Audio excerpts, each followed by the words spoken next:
একটা গাছের গোড়ার মধ্যে একটা মুরব্বী লোক বসে আছে। এই মুরব্বী লোকটার পাশে ছোট ছোট বাচ্চাগুলা বসে আছে। বৈশা বৈশা তারা কি করে জানেননি? এই ছোট বাচ্চাগুলো ওই মুরব্বীটার কাছে বৈশা বৈশা আমার আল্লাহর কোরআন তেলাওয়াত করতেছে। আমার নবী ডাক দিয়া হলে জিবরাইল এই ছোট ছোট বাচ্চাগুলাকে আর এই ছোট ছোট বাচ্চাগুলোর পাশে মুরব্বিটাকে, যার দাড়িগুলো আছে, মাথার চুলগুলো কুকুরানো কুকুরানো। জিবরাইল আলাইহিস সালাম বলে, নবী গো, এই মুরব্বি লোকটাকে চিনেননি? যার নাম হলো হযরতে ইব্রাহিম আলাইহিস সালাম। এই মুরব্বিটার পাশে ছোট ছোট বাচ্চাগুলোকে এবার ডাক দিয়া কয়, নবী গো, এই ছোট ছোট বাচ্চাগুলো হলো যারা ছোটবেলায় মা বাবা হারায়া ফেলাইছে। আমাদের সমাজে ছোট বাচ্চা হারাইছে এমন বাবা আছে না নাই? কে আছেন হাত তুলেন তো দেখি। ছোট বাচ্চা হারাইছেন, ছোট বাচ্চা, বাচ্চা ছোট্ট ছিল। আপনার দুই ছেলে, আপনি যদি বরগুনার ইতিহাসটা, বরগুনায় যে লঞ্চ ডুবছে, এখানে একটা ছোট্ট একটা ইতিহাস আছে তার বাবার। এই লঞ্চ থেকে সে ছোট্ট বাচ্চাটাকে নিয়ে লাফ দিয়ে নদীর মধ্যে পড়ে গেছে। শেষ পর্যন্ত ওই বাবা সন্তানটারে বুকে নিয়ে 1.5 ঘন্টা পর্যন্ত সাঁতরাইছে। শেষ পর্যন্ত বাচ্চাটা মারা গেছে, বাচ্চাটাকে বাঁচাতে পারে নাই। এই বাচ্চার বাবা উপরে উঠা বলতেছে, সাংবাদিকদের সাক্ষাৎকার দিতেছে যে আমি আমার বাচ্চাটাকে নিয়ে 1.5 ঘন্টা জীবন যুদ্ধের পানির মধ্যে অনেক সাঁতার করেছি শুধু বাচ্চাদের বাঁচানোর জন্য। শেষ পর্যন্ত আমার বাচ্চাটা দুনিয়া থেকে বিদায় হয়ে গেছে। আমি সেই বাবাকে একটা সুসংবাদ দিয়ে যাই, যেই বাবাটা সারা 1.5 ঘন্টা বাচ্চাটাকে বুকে নিয়ে মৃত্যুর সঙ্গে পাঞ্জা লড়ে বাচ্চাটাকে বাঁচাইবার চেষ্টা করেছে, আমি ওই বাবাকে একটা শুভ সংবাদ দিমু। এই বাবা আপনি দাঁড়ান একটু, এই লোকটার একটা শুভ সংবাদ দিমু। এই লোকটার ছোটবেলা 2টা বাচ্চা তার সন্তানকে হারাইছে, আপনার একটা শুভ সংবাদ দিমু। এমন ভাবে যারা ছোট বাচ্চা হারাইছেন আপনাদেরকে শুভ সংবাদ দিমু কি, আপনার ছেলেগুলো ছোটবেলায় মারা যাওয়ার পরেই এই ছেলেগুলো ইব্রাহিম নবীর পাশে যাইয়া জমা হচ্ছে। ইব্রাহিম নবীর পাশে গিয়ে গিয়ে তারা কোরআন শরীফ পড়তেছে। এই ছোট ছোট বাচ্চাগুলো হাসরের ময়দানে ঘোরাঘুরি করবে। আরো বড় করে কোন সুবহানাল্লাহ। হাসর মাঠে কি করবে? ঘোরাঘুরি করবে। এবার একদিক দিয়ে মিজানের পাল্লা টান দেওয়া হবে, কেউ নেকির পাল্লা বাড়ি হবে, কেউ বদির পাল্লা বাড়ি হবে। আমার আল্লাহ ওই হাসরের মাঠে ছোট বাচ্চাদেরকে ডাক দিয়ে বলবে, এই তোদের আজকে মিজানের পাল্লা টান দেওয়া হবে না, তোমরা সরাসরি জান্নাতে চলে যাও। ছোট বাচ্চারা বলবে, আল্লাহ আমরা যে জান্নাতে যাব অসুবিধা নাই, কিন্তু আমরা কোন দিক দিয়ে যাবো? কয় তোমরা পুলসিরাত পাড়ি দিয়ে জান্নাতে চলে যাও। ছোট ছেলেগুলো, ছোট বাচ্চাগুলো ডাক দিয়ে বলবে, আল্লাহ আমরা যে জান্নাতে যাব, যাওয়ার আগে একটা কথা বলতে চাই। জিজ্ঞেস করা হয় কি কথা বলবে? কয় আমরা জানতে চাই তুমি আমরার খালেক, আমি তোমার বান্দা। তোমাকে আল্লাহ বলে ডাকার জন্য যে জায়গাটাকে বারামখানা বানাইছো, ওই বারামখানার নাম হলো মায়ের গর্ভ। এখানে 10 মাস 10 দিন মার কলিজায় লাইতাইয়া মার বেহুশ কইরা দুনিয়াতে গেলাম, কিন্তু তুমি আমরারে আব্বা বলে ডাকার সুযোগ দেও নাই, মাকে মা বলে ডাকার সুযোগ দেও নাই। তুমি পাঠাইছো, তুমি নিয়ে আসছো, আমাদের কোনো অভিযোগ নাই। তুমি যে বলছো এখন বিনা হিসাবে জান্নাতে যাওয়ার জন্য, আমরা জান্নাতে যাওয়ার আগে আমার আব্বা আম্মা কোথায় আছে জানতে চাই। এই বেটা, শুভ সংবাদ দিয়ে যায় আপনাদের জন্য। কাহারও কোনো সন্তানের বাবা থাকবে জান্নাতে, বলবে যে তোর আব্বা জান্নাতে, বাচ্চাকে দৌড় মারবে, আকাশের বিজলির মতন মায়ের কাছে পৌঁছে যাবে। আর কিছু কিছু বাচ্চা জানবে তার আম্মা হলো দুজুকে, তার আব্বা হলো দুজুকে। তখন ছেলেগুলা ডাক দিয়ে বলবে, আল্লাহ আমি ওই যে জাহান্নামটার উপরে থাকবে পুলসিরাত, জাহান্নামের উপরে থাকবে পুলসিরাত, এই জাহান্নামের উপরে পুলসিরাত থাকবে। এই জাহান্নামের উপরে যে পুলসিরাত থাকবে, কাহারোর জন্য পুলসিরাতটা হবে চুলের চাইতে আরো চিকন, হীরার চাইতে আরো ধারালো। তুমি যে বলছো আমরা এটা পার হওয়ার জন্য, এই পুলসিরাতটা কোথায় হবে? একটা তথ্য আমার কাছে আছে, ওয়াসিরাতু মানসুবুন আলা মাতনি জাহান্নাম। পুলসিরাতটা হবে জাহান্নামের উপরে।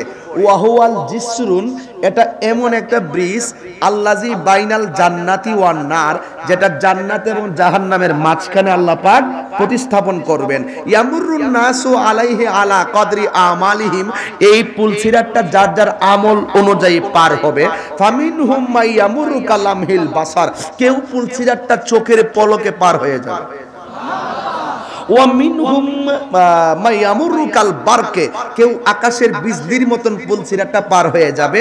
ওয়া মিনহুম মাইয়ামুরু কার রিহে, কেউ বাতাসের মতন পুলসিরাতটা পার হয়ে যাবে। ওয়া মিনহুম মাইয়ামুরু কাল ফারাসে, কেউ ঘোড়ার দৌড়ের মতন পুলসিরাতটা পার হয়ে যাবে। হ্যাঁ, ওয়া মিনহুম মাইয়ামুরু কার রুকাবিল ইবিলে, কেউ উটের মতন, উট যেমনি হেঁটে হেঁটে এইভাবে যা, ঠিক এইভাবে যান এই পুলসিরাতটা পার হবে। শুধু তাই নয়, বলছে কেউ দৌড়ায়া কেউ হাইটা এমন ভাবে পার হয়ে যাবে যার যার আমল অনুযায়ী। এখন ছোট বাচ্চারা যাইবো আকাশের বিজলির মতন জান্নাতের ভিতরে, কিন্তু একদল বাচ্চা বলবে আল্লাহ আমার আম্মা কই? তোমার আম্মা দুজুকে। তখন বাচ্চারা বলবে যে জাহান্নামের উপরে পুলসিরাত, আমি এর উপর দিয়ে জান্নাতে যাবো, আর এই পুলসিরাতের নিচে হইলো জাহান্নাম। ওই জাহান্নামের কষ্ট হচ্ছে আপনাদের? আমি একটু কথা বলতেছি আর কি, সুর তো সবসময় দিয়ে এই কথাগুলো কথা বললে বুঝবেন, নাইলে হারাই যাবেন। তো এই পুলসিরাতটা হলো জাহান্নামের উপরে, আমি যাবো উপর দিয়া, মার উপর দিয়া, আর মা থাকবে জাহান্নামের ভিতরে। এটা হতে পারে না। ও আল্লাহ আমার মারে একটু দেখায়া দাও। এবার আল্লাহ বলবে জাহান্নামের দারোয়ান একটা আছে, আমাদের দেশে দারোয়ান থাকে না? জান্নাতেরও দারোয়ান আছে, জাহান্নামেরও দারোয়ান আছে। জান্নাতের দারোয়ানের নাম হলো রেদওয়ান, আর জাহান্নামের দারোয়ানের নাম হলো মালিক। আল্লাহ বলবে হে মালিক, এই বাচ্চার মাকে জাহান্নাম থেকে তুলে দেখায়া দাও। এবার জাহান্নাম থেকে তার মাকে উঠানো হবে। জাহান্নামটা এত গভীর যে এই জাহান্নামের মুখের মধ্যে এই পৃথিবীটার 70 গুণ একটা পাথর যদি জাহান্নামের মুখের মধ্যে ছেড়ে দেয়, 70 বছর পরে গিয়ে এই জাহান্নামের নিচে এই পাথরটা পড়বে। মানে এত গভীর। আর দুনিয়ার আগুন হলো লাল। আমরা যে দুনিয়ার আগুনটা দেখি, জাহান্নামের আগুনটা প্রথম ছিল দুধের চাইতে সাদা। এই সাদা আগুনটা জ্বলতে জ্বলতে হয়ে গেছে লাল। এখন ওই লাল আগুনটা জ্বলতে জ্বলতে হয়ে গেছে কালো। এখন বর্তমানে জাহান্নামের আগুনের রং হলো কালো। আল্লাহু আকবার বলবেন না? এগুলো কথা না বললে বুঝবে না। আরেকটা তথ্য দিয়ে যায়, এগুলো বোঝার দরকার আছে। আরেকটা তথ্য হলো, আমরা যে চুলা আছে না, চুলা লাকড়ি দিয়ে চুলা আগুন ধরাই না, জাহান্নামেরও লাকড়ি আছে, জাহান্নামেরও লাকড়ি আছে। এগুলো কি সুন্দরবনের কাঠ? না, আল্লাহ কোরআনে বলছে জাহান্নামের লাকড়ি হলো মানুষ। জাহান্নামের লাকড়ি কি? মানুষ এবং পাথর। মানুষ এবং পাথর দিয়ে আল্লাহ জাহান্নামের আগুন ধরাইব। আমরা তো কাঠ দিয়ে আগুন ধরাই, বন দিয়ে আগুন ধরাই, খের দিয়ে আগুন ধরাই। আল্লাহ জাহান্নামের আগুনটা ধরাইব মানুষ দিয়ে। আল্লাহু আকবার! এটা কি সাধারণ কথা যে এত বড় পাওয়ারফুল আগুন ধরাইবে আল্লাহ মানুষ দিয়া? এবার বুঝুন তা আপনার অবস্থাটা কোথায় হবে। যত মানুষ পাবে জাহান্নাম তত বাহাদুরি করবে, কিন্তু জাহান্নাম সবগুলারে পাইলে খুশি হয়। জাহান্নাম একটা জিনিস পাইলে খুব ভয় পায়। 70,000 ফেরেশতারাও শিকল দিয়া বাইন্ধা রাখতে পারে না। জাহান্নামের লেজটা, জিহ্বাটা এমন ভাবে সামনে যায়, 70,000 কিলোমিটার দূর থেকে মানুষকে টান দিয়ে জাহান্নামে নিয়ে আসে। এমন পাওয়ার দৈর্ঘ্য রাখতে পারে না শিকল দিয়ে বাইন্ধা। কিন্তু একটা কারণে জাহান্নাম হুট করে পিছনে যায়, সেটা হলো বান্দার চোখের পানি। আর জোরে কন্যা সুবহানাল্লাহ বলেন না? এটা হলো আশিকের চোখের পানি। ছোট বাচ্চাগুলো বলবে আল্লাহ আমার মাকে দেখাও। মাকে জাহান্নাম থেকে তুলবে, তোলার পরে বাচ্চা দেখবে একেবারে শরীরটা আংরা হয়ে গেছে, একদম শরীরে কোনো গোশত নাই, একবারে লোহা, যেমন লোহার ফ্যাক্টরি দেখছেন আপনারা, লোহা যেমন করে আগুন থেকে বের করার পরে একদম আগুনের মতো লাল হয়ে যায়, ঠিক এমন ভাবে ওই মায়ের হাড্ডিগুলো এইভাবে লাল হয়ে গেছে, বাবার হাড্ডিগুলো লাল হয়ে গেছে। তখন সন্তান আল্লাহর ডাক দেখে, আল্লাহ আল্লাহ আমি বেহেশতে যাবো, আমার আম্মা থাকবো দুজকে, আল্লাহ গো আমার আম্মারে আমার সঙ্গে একটু বেহেশতে দিয়া দাও না, আমার আম্মারে একটু বেহেশতে দিয়া দাও না। এই কথা বলার পরে আল্লাহ বলবে না, তুমি বেহেশতে যাও, তোমার আম্মা দুজকে থাকবে, তোমার আব্বা দুজকে থাকবে। তখন বাচ্চাটা একটা কাউন্টার দিবা আল্লাহকে, সে তো বিনা হিসাবে জান্নাতি। বাচ্চা ডাক দিয়া বলবে, আল্লাহ আমি জান্নাতি, বিনা হিসাবে জান্নাতি। আচ্ছা ঠিক আছে, আমি দুনিয়াতে কম ছিলাম, আমি জান্নাতি। আমার তো তুমি নিজে কম রাখছো, রাইকে আমার বানাইছো জান্নাতি। আমার আম্মারে বেশি রাখছো দুনিয়াতে, আম্মা হয়তো ভুল করে ফেলাইছে, ওর আম্মা দুজকে জ্বলতেছে। আল্লাহ একটা কাজ করো, তুমি যদি আমার সঙ্গে আম্মারে বেহেশতে যাইতে না দাও, তাইলে তোমার কাছে একটাই কথা, আমার আম্মার সঙ্গে আমার দুজকে দিয়ে দাও। আরো জোরে কোন আল্লাহু আকবার, আরো জোরে কোন আল্লাহু আকবার।